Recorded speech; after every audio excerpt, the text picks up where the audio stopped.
Sure, here's a heartwarming long story about a boy and his dog friends. Let me know if you want a specific setting fantasy, countryside, urban, etc. But for now, here's a general one The Adventures of Leo and the Pack. Leo was 9 years old when he moved to Maple Hollow, a quiet town nestled between a forest and a sparkling river. It was the kind of place where everyone knew each other, the mailman smiled every morning, and wildflowers dotted the sidewalks in spring. Leo wasn't thrilled about leaving the city, but all that changed the day he met Max. Max was a golden retriever with fur like sunlit honey and eyes so gentle they seemed to speak. He belonged to old Mr. Whitaker, Leo's next-door neighbor, who was too frail to take him on long walks anymore. "You can walk him if you like," Mr. Whitaker said one day, seeing Leo watch from the fence.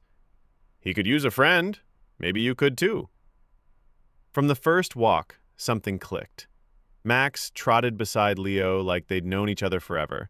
He was smart, playful, and fiercely loyal. Leo started calling him his golden brother. But Max wasn't the only dog in town. Over the weeks, Leo discovered a whole crew of canines that seemed to roam Maple Hollow like furry knights on patrol.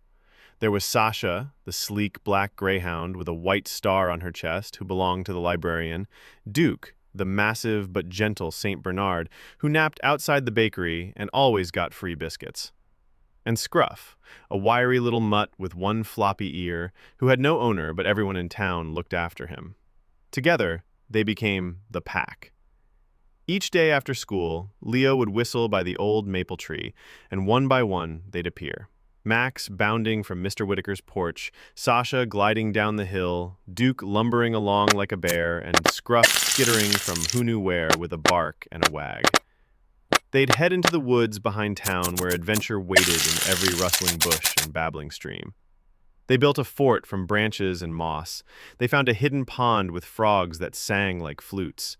Once they even helped rescue a baby deer tangled in a wire fence, with Sasha leading the way and Duke gently nudging it free while Leo untwisted the metal. But the biggest adventure came one stormy evening in October. The town's power had gone out, and the wind howled like a hungry wolf. Mr. Whitaker had slipped on the porch and couldn't get up. Leo ran to help but couldn't lift him. Max whined and barked, pacing nervously. That's when Leo had an idea. He told Max, "Go get help!"